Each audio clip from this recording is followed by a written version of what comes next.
Welcome to MidLIFE Matters. I'm Georgian Lussier, your host, and I'm delighted to introduce today's guest, Mary Ellen Crawford.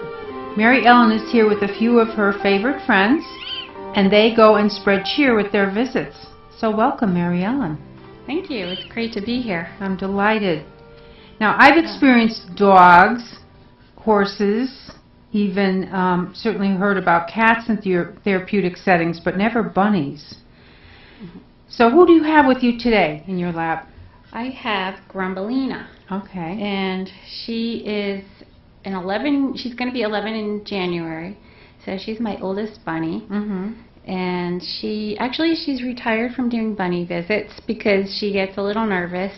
Okay. But she's actually even dressed up as Santa Claus and has done visits in nursing homes and Wallingford Senior Center. Nice. Yeah. And her name again is? Grumbellina. Grumbellina. Yeah. It's like Thumbelina, but with a GR. Okay. And actually the story behind that name is my dad said when I was young I used to complain a lot, and he called me Grumbellina. Oh, cute. And so, of course, one of the bunnies had to get a name. Of course. Well, welcome, Grumbellina. Okay. And what are some of the basic benefits of bunny therapy? Well, there's a lot of benefits, but, well, pet visits in general are therapeutic in many different ways, but, like dogs are more social, but rabbits, are very quiet, and they'll teach people patience. They're very sweet. They love to be cuddled. They're great at lowering blood pressure. And actually the first bunny I encountered in a nursing home, this one got me addicted to bunnies. He used to be visited every day by a woman who would come down in her wheelchair and talk to him, and started spilling her guts about like a domestic abuse situation,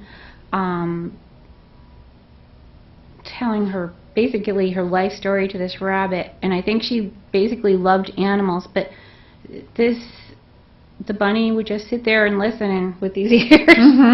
All ears. Yes. Yeah. So that was, she made like the big first impression on me. And this one particular rabbit was named Snowflake, and I really didn't know much about him, but he took to me. I didn't know much about rabbits in general, but this rabbit, we let him run around for exercise for so many hours a day, and he would follow me. And at one point, I sat on a love seat in the lobby of this nursing home, and he actually hopped up next to me, just like a dog would. And it blew my mind. And he came up and he rested his head on my lap. I think it's kind of unusual, but people, I think, especially, this is 14 years ago, people generally, I think, tend to think of rabbits as like these little rabbit animals that do nothing and maybe sit in a hutch and are boring, but they're actually very social. They really have individual personalities. I guess the difference between them and other animals is that they're a prey animal. And actually, one way to recognize prey animals is their eyes are on the side of their head, and a predator is on the front. So we're predators, actually, if you think about that. But so they come from an instinct of fear. So you have to get their trust. So they teach you patience and so forth. I've learned a lot about dealing with people of all kinds, actually from the rabbits. And do they require special care, like vet care? Yeah, they are very different than cats and dogs. They, well, in this country, they don't need vaccinations. It's good to get them neutered. They have they're vegetarian. They have a different diet, and because they're like a prey animal, they could have a heart attack. Say if they feel really, really threatened, and each individual rabbit will feel threatened by different things. It's not like some live comfortably in like mixed animal company in a home, and some don't. But there isn't. I mean, they're special. They definitely have different needs,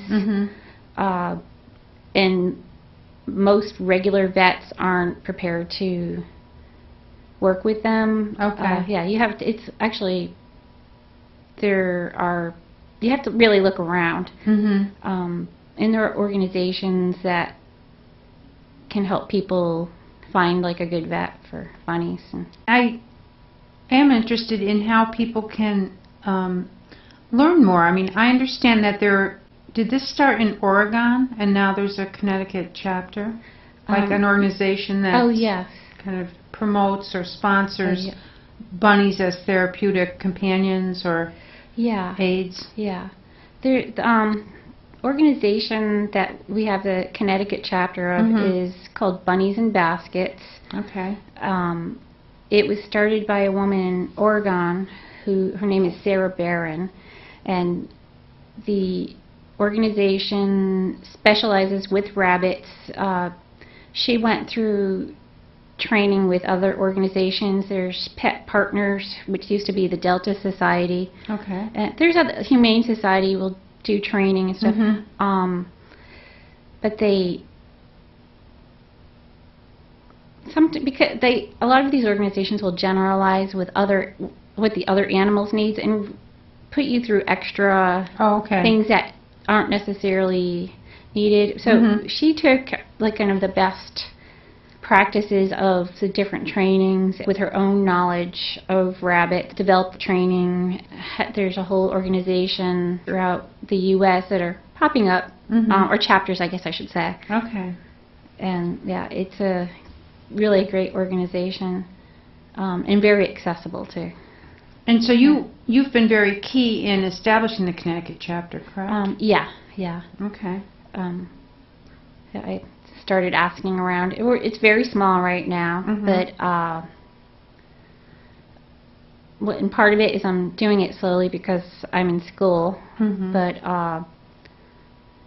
the training, I've been doing visits for years, but some places would also like a certification and not just vet papers and so forth. But I agree with it. I think it's a good thing because some people will bring in animals that aren't appropriate. There's actually like temperament testing and so forth. One of our other guests had been a certified dog therapist. She had, one of her dogs certified, and she was a certified person as well. And so here we have some bunnies. Yeah, bunny fur.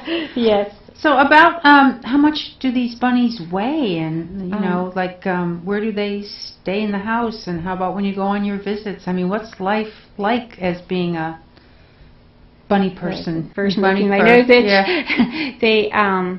The fur is they weigh maybe as little as 4 pounds. Maybe some even a little smaller. There's some very small breeds and some much larger. I had one that weighed 14 pounds. Wow. And he was huge. So they vary. Grumbellina here in her younger years was about 6 pounds. Okay. A couple of my other friends I have are, I think one is maybe also about 6 pounds and the other's about 4. So, and they need some space in the house. They need space for exercise. So we have these things called X pens, or like an exercise pen, and they can run around in that. And they really need freedom. They need cages or some type of thing. If I say cages, I mean where they can still come and go. But they need some place where they feel safe. Right. And there's certain things, like actually rabbits don't have pads on the bottom of their feet. Oh. Like if you see a dog, it looks, they have, or cat, they have like kind of like, that look more like leathery patches. Rabbits just have fur. So actually if you put them on a tile floor, they'll just like slide around, or a hardwood floor until they kind of get used to it. So they're better like with carpeting or something that'll give them some grip in a sense. Right. Yeah. So they need their own bunny slippers, right? Yes. Grip underneath. So when you take them to a facility, I guess carrying them probably isn't such a problem, right? Because they're on the relatively small side as an animal. Oh, yeah, yeah. Okay. And so then you would have arranged this visit in advance with the facility? Yes, yeah. And then maybe go to people's rooms and see if they want to pet the bunny or meet the bunny? Yeah, there's all different kinds of things you can do, bringing them, room to room. There's some people that either won't come out, they're not as social, they prefer to be in their room, or can't for medical reasons. Yeah. And then I've done bigger groups, smaller groups. I've done some outdoor things, indoor. The key is to make it comfortable for the rabbit, because so the rabbit can be at their best. And things that you can really accommodate for the situation. It's just actually like the training will help you do that. Like they suggest using a basket, or like I have this mat here where they can feel a little bit more secure. Rabbits are afraid of heights. Like there's all these practical things that it's good to know. And it's good to tell people, to inform them of like what to expect, like them being afraid of heights, and kind of guiding people through the visit if they're not used to it. But there's, after a while, if you visit a place several times, they get to know the animals, the rabbits, and sometimes they know more than you do in a way. Yeah. And so do they make any sounds, rabbits? Yeah. They,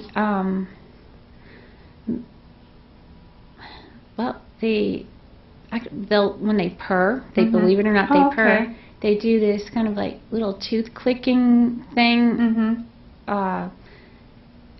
You can only hear it basically if you're really close to them. Well, some of them are even a little loud. They might grunt and snort sometimes. They thump. Thumper. Yeah. Right. They thump if there's danger or if they're mad at you. Like when we put this one in her cage at night and close the door on it so she can't get out because she's still pretty rascally, she will give a loud thump showing her. Okay. Yeah. Kind of like stomping? Yes. Yeah.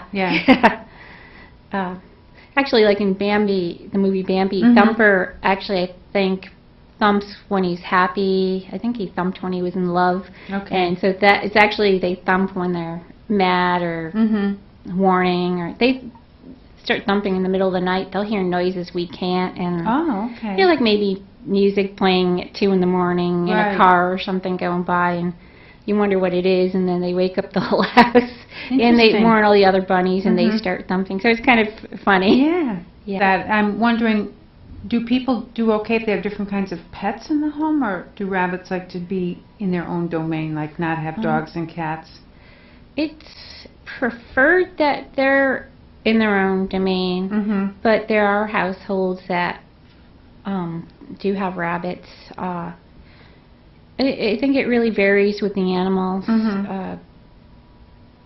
I haven't had other animals with the bunnies anyways, but there are other people that do. So if you go, say, with a rabbit rescue to get a rabbit, they will usually be very knowledgeable about like a rabbit's personality and recommendations.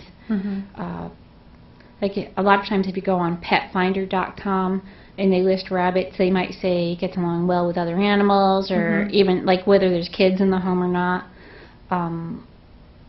rabbits generally aren't good with real young kids, you know, like a 2 or 3 year old, because they might scare the rabbit, and when they're that young, they don't have the judgment to know how to approach the rabbit. Right, right. So yeah.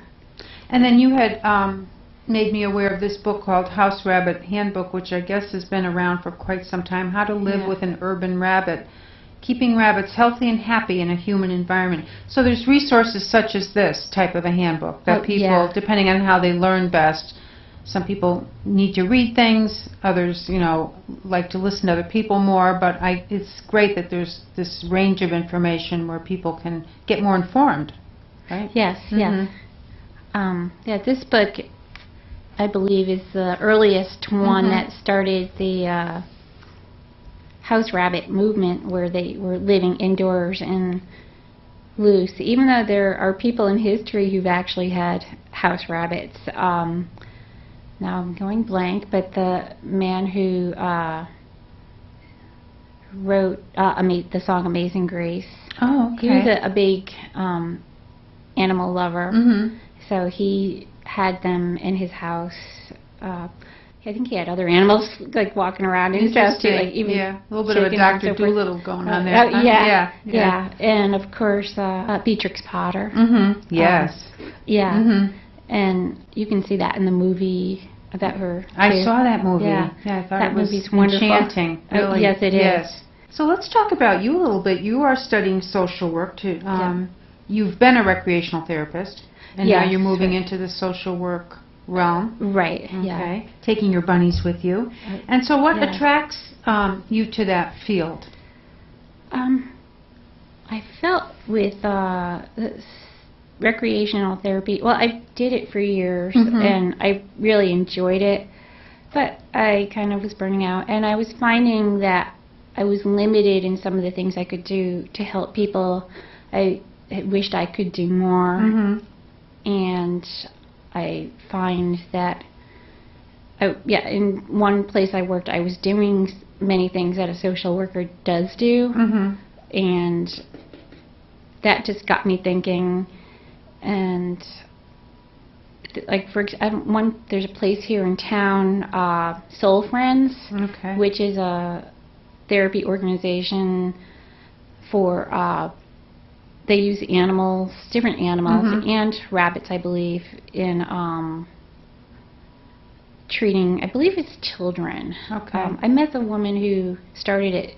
I met her years ago through somebody I knew, and I was really impressed, and actually hoping to get an internship there. But maybe she's watching. Yeah, I hope so. And I'm also interested in working with children, and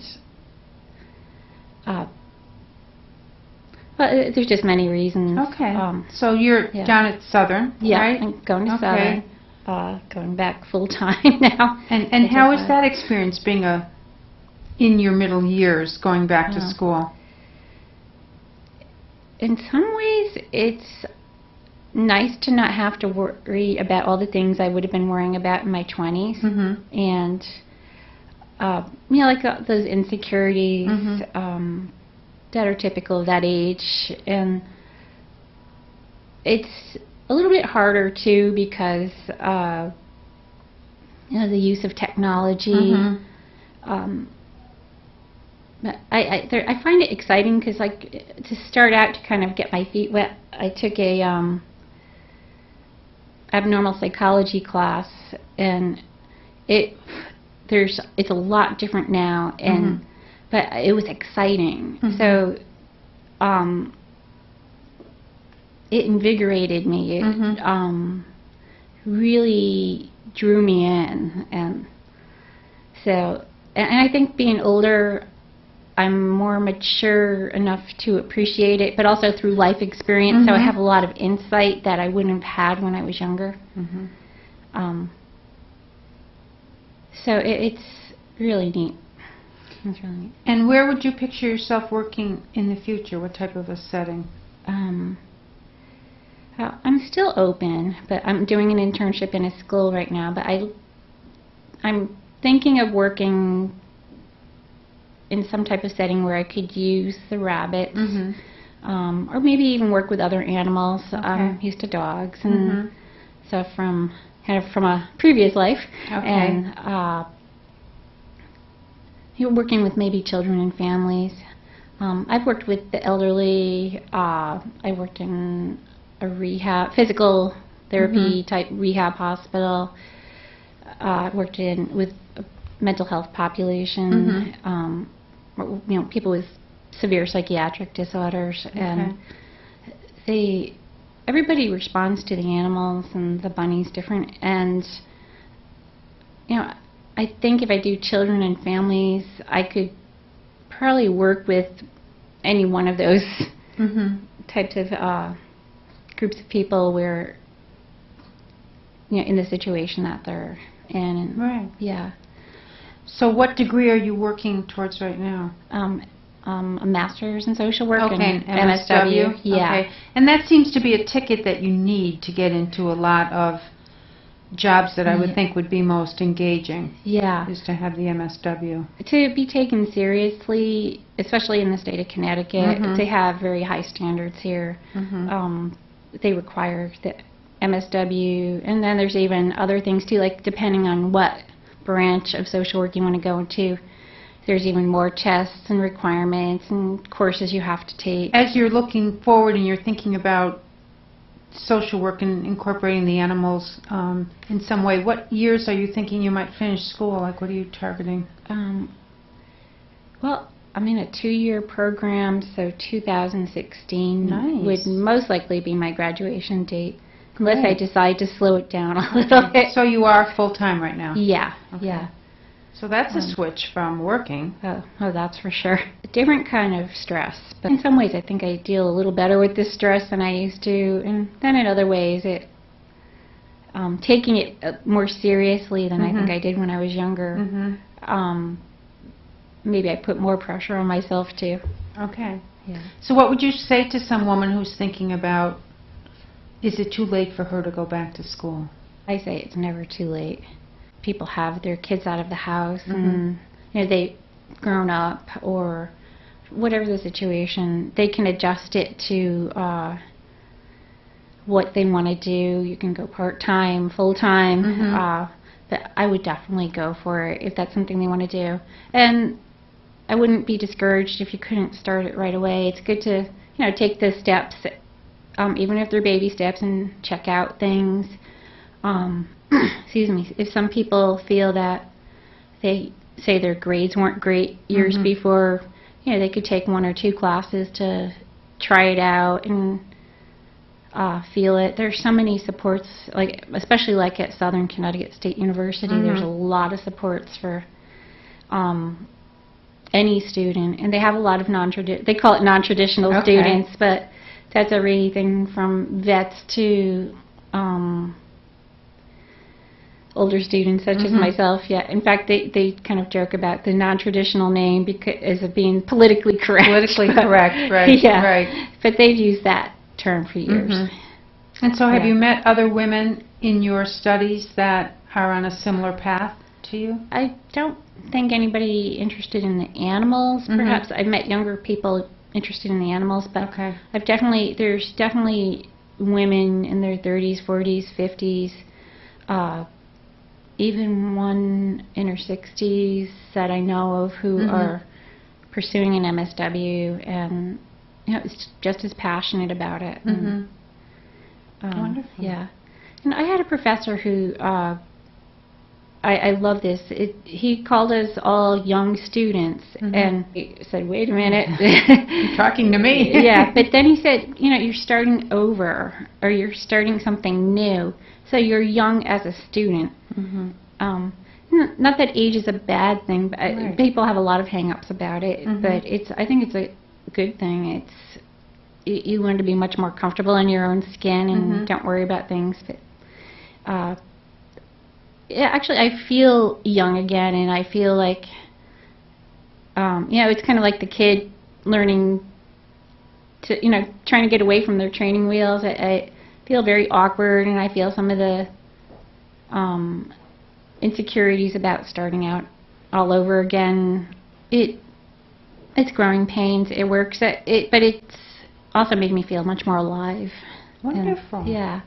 And I love that the professor phrased it that way. Oh, yeah. That you're young in terms of being in a new endeavor, a new set of learning opportunities. And so that's a way to reframe things, right? Isn't that kind of a social work term? You reframe something, right? Oh, absolutely. Yes. And put yourself in a different situation. What advice would you give to your younger self as you think of like your 25-year-old self? One thing I've learned from the elderly, wish I learned it younger, but is to try things. Don't be afraid to try things, because you only live once, and there are points in time where you might not be able to do those things. So try them. It's better to have tried. I don't believe in failure. It's better to have tried, and failure's only not trying. Okay. You find out you don't like it, then you know that. You always learn something. You still get something out of it. Wonderful. Is there anything you would say to yourself? Well, when did you decide to go back to school? I started back in 2012. Okay. Yeah. So let's say back in, say, 2010, when you were still trying to think about maybe what you wanted to do. Yeah. How long did you let it kind of ruminate before you decided to go back? Oh boy, it was in the back of my head for probably a few years. Well, I'd even meet younger people who just have graduated, and they seem so fresh and invigorated, and sometimes you can become very cynical, or it feels like you're going through the motions, and that's kind of where I was at, that going through the motions thing, and I wanted to feel fresh. I was kind of jealous of the younger people's freshness into the way it was new. Things were new to them, and there was an excitement to it. And I think when you lose that mojo, I guess, for something, it's good to try new things. So just as your professor said, you're now new again. Yeah, That's wonderful. That's such an inspiring story, and I'm sure our viewers see it that way as well. Thanks. I hope so. Well, we've had a great conversation. I'm going to close with a quote about our animal friends. Okay. And this is actually a quote by George Eliot, who sounds like a man, but we know was a woman, disguising herself so she'd be more acceptable in her times as a writer. And she said, "Animals are such agreeable friends. They ask no questions. They pass no criticisms." That is wonderful. Isn't that profound, just in terms of summing up? Grumbellina is so agreeable. She asks no questions. She offers no criticisms. So we should emulate Grumbellina. Absolutely. Yes. And even thump when something is not right. Just give it a thump. Yeah. Let people know. Yeah. Use your voice. Very good. Yeah. That's a great image. Thank you so much for coming on the show. And thank you for viewing, and please watch for other fascinating women on Midlife Matters. I'm Georgian Lussier, and thank you again for watching.